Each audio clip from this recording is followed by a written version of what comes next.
तो मैं संदीप कुमार यादव। आज हम बात करने वाले हैं 9th क्लास का तीसरा चैप्टर जिसका नाम है एटम्स एंड मॉलिक्यूल्स। बच्चों, इससे पहले हमने पढ़ा था कि एटम्स क्या होता है, किसने सबसे पहले बताया था। अगर बच्चों आपने ये वीडियो नहीं देखा तो वीडियो जरूर देख लेना, ठीक है बच्चों। और आज हम पढ़ने वाले हैं जॉन डाल्टन के एटॉमिक थ्योरी के बारे में, ठीक है बच्चों। इसके बारे में पढ़ने वाले हैं जॉन डाल्टन के एटॉमिक थ्योरी के बारे में। 1808 में इन्होंने अपना थ्योरी दिया था। कब दिया था? 1808 में दिया था, ठीक है बच्चों। और इन्होंने क्या बताया था अपने सिद्धांत में, क्या बताया था अपने थ्योरी में, क्या बताया था? इन्होंने बताया था जितने भी मैटर होते हैं वो टीनी पार्टिकल से बने होते हैं। जितने भी पदार्थ होते हैं वो छोटे छोटे पार्टिकल से बने होते हैं, छोटे छोटे कणों से बने होते हैं। और उसी को इन्होंने नाम क्या दे दिया? एटम्स दे दिया, यानी कि परमाणु दे दिया। इन्होंने कहा जितने भी पदार्थ होते हैं, जितने भी एटम्स होते हैं, वो सारे के सारे टीनी पार्टिकल से बने होते हैं, मतलब छोटे छोटे पार्टिकल से बने होते हैं। इसी का नाम एटम्स दे दिया, यानी कि परमाणु दे दिया, ठीक है बच्चों, ध्यान रखना। इन्होंने बताया कि जितने भी एटम्स होते हैं, जितने भी परमाणु होते हैं, सबके पास मास होता है, यानी कि द्रव्यमान होता है। चाहे कैसा भी परमाणु क्यों ना हो, चाहे कैसा भी मतलब एटम्स क्यों ना हो, सबके पास क्या होता है? मास होता है, यानी कि द्रव्यमान होता है। उसके बाद बच्चों इन्होंने बताया कि जो पार्टिकल्स होते हैं वो इंडिविजुअल होते हैं। जो टीनी पार्टिकल्स होते हैं जिसका नाम इन्होंने एटम्स दिया था, उसे हम दो भागों में नहीं बांट सकते।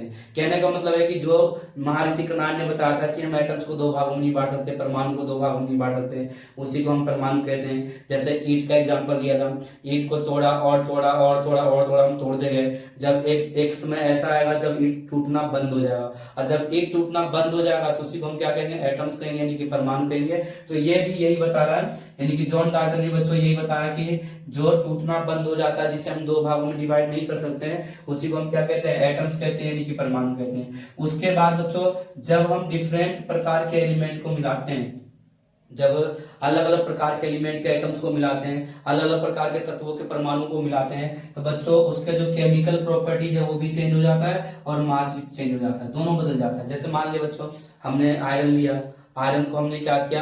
पानी के साथ मिला दिया। आयरन को हमने पानी के साथ मिला दिया, तो बच्चों इसके जो केमिकल और फिजिकल, केमिकल प्रॉपर्टीज और मास दोनों क्या हो जाएगा? चेंज हो जाएगा। अब जैसे मान लिया बच्चों हमने नमक लिया, नमक में हमने चीनी मिला दिया, तो क्या होगा? ना तो मीठा रहेगा ना तो नमकीन रहेगा। इसका जो मास होगा वो भी चेंज हो जाएगा, और उसके बाद इसके जो प्रॉपर्टीज होगी वो भी चेंज हो जाएगा। अब जैसे मान लीजिए 10 ग्राम हमने नमक लिया और 4 ग्राम हमने उसमें चीनी मिला दिया, तो बच्चों कितना हो जाएगा? 14 ग्राम हो जाएगा, यानी कि मास बदल गया और उसके केमिकल प्रॉपर्टीज भी चेंज हो जाएगा, क्योंकि दोनों की प्रॉपर्टीज क्या है? अलग अलग है।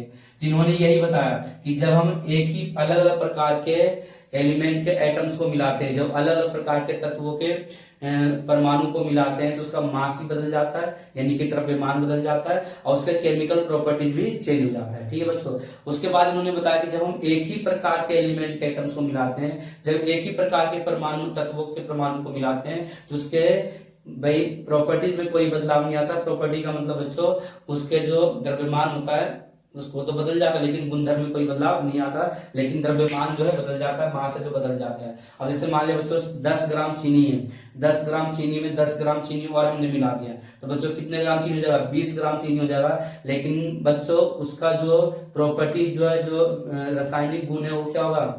नहीं बदलेगा, वो मीठा के मीठा ही रहेगा, ठीक है बच्चों। उसके बाद बच्चों इन्होंने बताया कि जब हम दो किसी भी कंपाउंड के अंदर जब हम दो एलिमेंट को मिलाते हैं तो फिक्स रेशियो मिलाते हैं। उसका रेशियो क्या होता है बच्चों? फिक्स होता है। जैसे हमने पानी का एग्जांपल लिया था, पानी के अंदर हाइड्रोजन और ऑक्सीजन का रेशियो कितना होता है? 1:8 होता है। पानी के अंदर हाइड्रोजन और ऑक्सीजन का जो रेशियो होता है 1:8 होता है। यानी किसी भी कंपाउंड के अंदर जब हम एलिमेंट को मिलाते हैं, यानी कि तत्वों को मिलाते हैं, तो उसके अंदर बच्चों जो एलिमेंट का जो रेशियो होता है हमेशा फिक्स होता है, ना तो ज्यादा होता है ना तो कम होता है, ठीक है बच्चों। उसके बाद बच्चों सबसे पहली बार जॉन डाल्टन ने एलिमेंट के बारे में जानने के लिए सिंबल का प्रयोग किया था, यानी कि तत्वों का प्रयोग किया था। और किस तरीके से किया था बच्चों? जैसे हाइड्रोजन का सिंबल इस तरीके से दिया, ठीक है बच्चों, ये हाइड्रोजन का सिंबल हो गया। लेकिन इन्होंने जो सिंबल दिया था वो क्या हो गया? गलत हो गया। और इस सिंबल को किसने सही दिया? और बच्चों जो हम सिंबल आज याद कर रहे हैं, जैसे हाइड्रोजन का H होता है, हीलियम का He होता है, लिथियम का Li होता है, आखिर किसने इस सिंबल को दिया? इसके बारे में बच्चों हम अगली क्लास में पढ़ेंगे, और किस तरीके से दिया और इन्होंने सिंबल को देने के लिए किसका किसका प्रयोग किया, इसके बारे में बच्चों हम अगली क्लास में पढ़ने वाले हैं। तो आज का जो हमारा टॉपिक था जॉन डाल्टन के बारे में था।